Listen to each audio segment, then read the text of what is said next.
y les dije que íbamos a tener manos más que expertas para repasar juntos el 2025 y también para bueno, que nos ayude y no sea puro aventurarse en qué nos depara el año entrante. Y está del otro lado de la línea justamente para darnos una mano en ese sentido Sergio Berenstein, que es analista político y es presidente de Berenstein.com. ¿Cómo te va, Sergio? Buenas tardes. Un beso, Adri. Muy bien, gracias por el llamado, un gusto hablar contigo. Bueno, buenísimo. Hoy leía tu nota en el Cronista, la prueba de fuego para el presidente Milei. ¿Cuál es esa prueba de fuego? El presidente llega hasta fin de año muy fortalecido, luego de una elección que realmente le ha abierto las puertas para desplegar una agenda de reformas ambiciosa, pero ahora hay que pasar las leyes, hay que luego implementar esas reformas, siempre más fácil en los papeles que en la práctica. Esas reformas, aparte de que necesitan leyes, en muchos casos necesita el gobierno negociar, buscar los acuerdos. Recordemos que no hubo una política de acuerdo general, sino que se trata de acuerdos particulares, transaccionales. Eso genera algo de incertidumbre. Pero lo más importante es que ahora ya no es más una cuestión de promesas, no es más una cuestión de perspectivas o proyectos, ahora es una cuestión de realidades. Y las realidades tienen costos y beneficios, tienen sus complejidades. Bueno, el desafío del presidente es avanzar, Es avanzar y es aprender a negociar de otra manera. Digo, a las vistas de lo que pasó con el presupuesto 2026, ¿vos crees que está bien orientado o que puede tener un alto costo político esta negociación? Digo, por cómo terminó cerrando con el kirchnerismo y todo para que le votaran el presupuesto. A ver, yo creo que tenemos que acostumbrarnos que el presidente es lo que es y no creo que modifique sus prácticas, sus preferencias, ni él ni su equipo. Ellos prefieren acordar con el kirchnerismo, con el peronismo y no con el PRO, por ejemplo. Ellos prefieren transaccionalmente comprar apoyo a gobernadores necesitados de recursos. Entonces, es la forma tradicional de la política argentina. Acá, por supuesto, se profundiza las prácticas más consuetudinarias de la casta. No es una crítica, es una descripción. Y yo creo que en ese orden, por eso digo, es un desafío no menor, porque cuando uno mira otros procesos de reforma en el mundo, en Israel, en Colombia, en Chile, en México, en fin, hay un sinnúmero de países de los cuales uno puede aprender. En general esto estuvo respaldado por acuerdos políticos, también en España, más estables, muy ¿no? amplios, claro, que le daban previsibilidad a la política pública, a todo el sistema. Había un rumbo claro.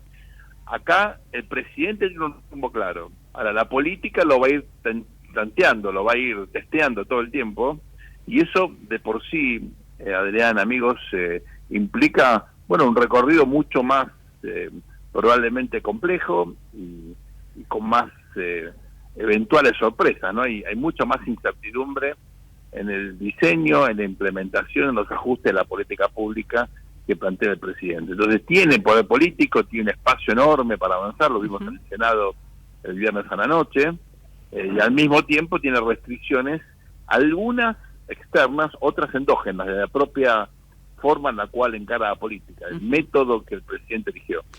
Sergio, vos hablás de los terceros años, ¿no? De los presidentes, de lo vivido por Macri, de lo vivido por Alberto Fernández, que de hecho, bueno, son presidentes que no han obtenido la chance de su reelección, ¿no? Y creo que eso te da una muestra de la dificultad de esos terceros años. ¿Por qué no me ayudás a repasar un poco esas experiencias y a imaginar qué tendría que hacer Milei en todo caso para que no tuviese la misma suerte que sus antecesores? Bueno, primero, yo en el artículo que mencionabas en el Cronista, lo que planteo es que los terceros años de los dos últimos presidentes fueron traumáticos, ¿no? Sí. Fueron muy difíciles. En el caso de Macri, fue cuando se quedó sin crédito, tuvo que ir al fondo, tuvo dificultades cambiarias, macroeconómicas severas.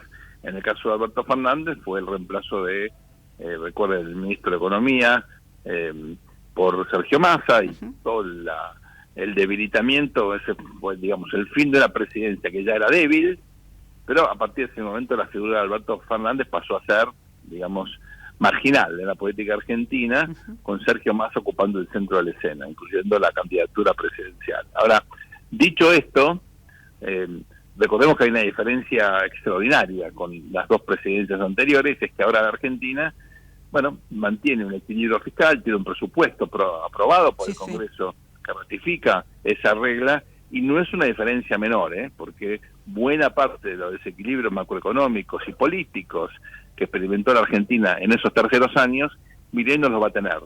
Lo cual no implica que no haya dificultades. De hecho, fíjate que hay un pago ahora en enero, el gobierno ratifica y sale a casi a diario a reforzar la idea que tienen los recursos, pero el mercado de todo no decree, es algo medio raro. Claro. Dudan de todo. Los tiene los tiene votados en presupuesto, pero sin embargo, bueno, nos han también en otra oportunidad dicho que tenían y no los tenían, ¿no? Y tuvieron que salir al mercado a buscar. Claro, y aparte es raro, ¿no? Que un gobierno de esta característica, con este perfil, diga no queremos depender de Wall Street. Es muy raro, ¿no? Sí. Es como que clasificás al Mundial, porque ahora podés acceder a los recursos de Wall Street y decir, no vamos a jugar en otra liga. ¿Por qué? ¿No? Es muy raro. Entonces eso genera dudas, ¿no? Más allá de quien lo diga, porque lo dice Toto Caputo, que todos sabemos que es un hombre del sistema financiero, bueno, por él agrega un poquito más, digamos, es una cuota adicional de vértigo, ¿no? A esa afirmación. Pero claro, lo hubiera dicho un ministro de Economía o un secretario de Financiamiento del kirchnerismo, y sí, no sonaría lógico, ¿no? Sí. Pero que lo diga Toto Caputo es raro, es muy raro. Entonces, sobre todo cuando Scott-Bessent dijo después de las elecciones, bueno, ahora lo arregla el mercado esto, no lo necesitan más. Claro. Bueno, entonces el gobierno, digamos, no se ayuda a sí mismo demasiado, ¿no?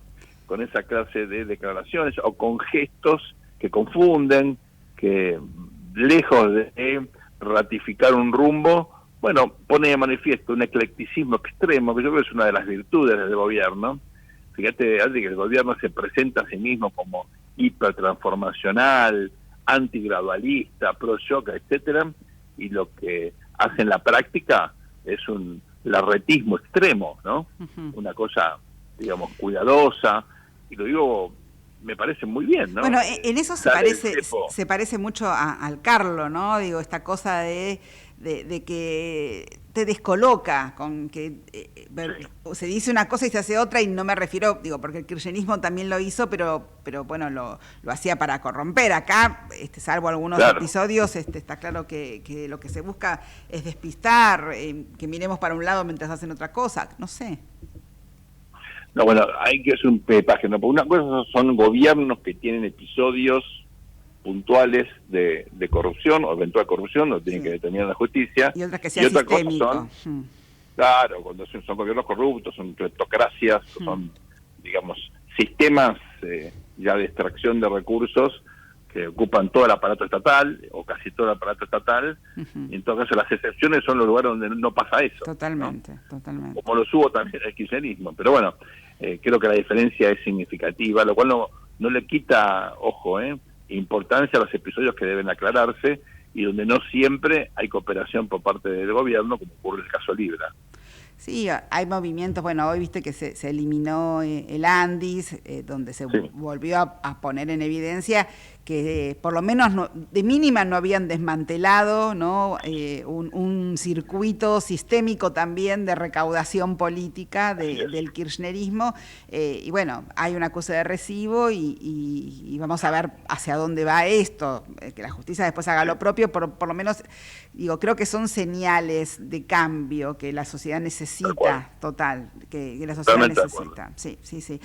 Ahora, en términos de la fortaleza política, bueno, el Parlamento, ponerle que lo vayan administrando a su antojo, un poco aquí, un poco allá, gobernadores, kirchnerismo, de vez en cuando el PRO, qué sé yo. ¿Cómo están internamente? Porque este año las internas sorprendieron por su crudeza, ¿no? Lo pusieron en riesgo varias veces al presidente. Sí. Dos cosas. Primero, el poder siempre es una medida relativa, no absoluta. Entonces, cuando mirás eso, hay que mirar el entorno, y el presidente lo que encuentra es una oposición hiperfragmentada, u oposiciones, para ser más correcto, hiperfragmentadas, sin liderazgos fuertes. Esto incluye a los últimos presidentes, a Cristina, a Mauricio, obviamente, pero también a otros líderes que parecían que podían tener algún tipo de influencia y quedaron enormemente debilitados, Provincias Unidas en particular, ¿no? Entonces, en ese contexto, el poder del presidente Milei es enorme. Si a eso le sumas el apoyo de Estados Unidos, que se concretó en el momento de mayor debilidad de Milei preelectoral, bueno, es difícil encontrar en la historia reciente de la Argentina un presidente con semejantes recursos, ¿no? Ahora, ojo, eso es condición necesaria, lo suficiente tenés que implementar. Ahora tenés que usar ese poder de manera inteligente, que es lo que veníamos ahí viendo, ¿no? Eso no es sencillo. En ese contexto, ¿cuál es el papel de las internas? Bueno, primero, internas hay en todos los gobiernos, con lo cual tenemos que acostumbrarnos a que siempre va a haber diferencias, a veces ideológicas, a veces personales, a veces por simplemente espacio de poder, competencia, etcétera. Es un atributo de la política y es una constante, no es una variable. La pregunta es, ¿esas internas son tan graves como para generar problemas de gestión?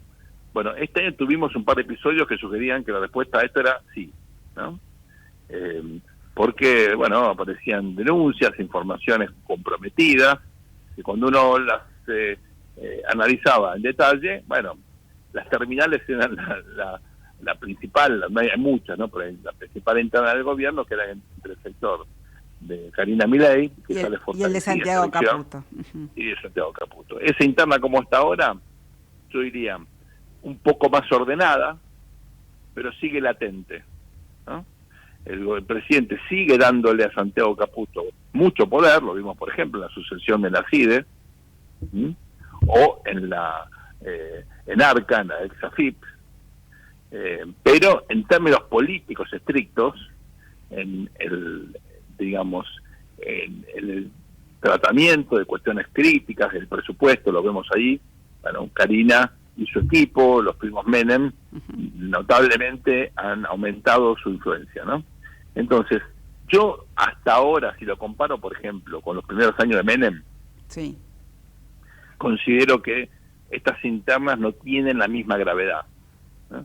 En la época de Menem había, en esa época, yo sé que estoy hablando los celestes y los rojos punzó, yo soy claro, generacionalmente igual. Estaba ahí, no me hago la distraída, te la cuento. Bueno, pero acordate, esa es una pelea terrible. Era terrible, y porque eran tipos extremadamente inteligentes los que operaban también. Sí, operaban aparte 360, no dejaban un espacio sin utilizar. Después eso se ordenó y trabajaron todos juntos, cuando el minemismo, digamos, se consolidó. Pero en la primera etapa, antes de su consolidación, sobre todo cuando la economía era más un problema que una solución, bueno, ahí las internas fueron terribles. Yo creo que ahí hay una clave. En la medida en que la economía le responda al presidente, todas estas tensiones, Adri, van a pasar a un segundo plano. Van a existir, nosotros las vamos a conocer, pero no va a generar mucho ruido. En cambio, si la economía no se ordena, si no rebota, si no hay un crecimiento relevante, si seguimos con problemas, que yo creo que hay pocas chances de que eso ocurra, pero bueno, es la Argentina, ¿no? Yo creo que ahí sí las internas pueden agregarle más dramatismo, ¿no? Pero no creo que en este contexto de fortalecimiento, sobre todo con un Congreso donde el presidente ha demostrado, ¿no? En el Senado, todavía no en diputados, bueno, capacidad de llevar adelante iniciativas y pragmatismo, ahí me parece que estas internas no deberían generar lío. Hay dos test importantes. ¿Cuáles son? Uno es la justicia, porque acá viene un debate fundamental para la Argentina, que es la integración de la Corte, entre otros cargos. Total. Pero y la cantidad de vacantes que tenemos en los juzgados, ¿no? Más de 300, increíble. Más el procurador general. En fin, hay enormes espacios de poder, vacantes, vacíos. Y la pregunta es si esto va a generar otro Pacto de Olivos otro acuerdo con el kirchnerismo, como el que vimos para la composición de la Auditoría General de la Nación, o si el presidente va a tener una mirada un poco más ecuménica, ¿no? Eso está todavía por verse y ahí sí, bueno, veremos. Más pragmática, esto de que entra, sí, sale con estos, con aquellos, pero no pacto con uno solo. Yo creo que viene por ahí, Sergio. Bueno, muchísimas gracias. Quería que fuera esta la excusa también para darte un abrazo fuerte, porque siempre estás dispuesto, porque siempre nos atendés y porque valoramos muchísimo tu trabajo, tu análisis y bueno, y sobre todo tu disposición. Te mandamos un beso enorme, enorme, enorme. Feliz Año Nuevo para vos y la familia. Igualmente. Un saludo muy, muy fraterno. Hasta pronto. Chao, hasta luego. Sergio Berenstein, sí, un capo total, analista político, de los mejores de la Argentina, estuvo en Campo Minado a lo largo de todo el 2026 y también 2025. Va a estar en el 2026 y también hoy.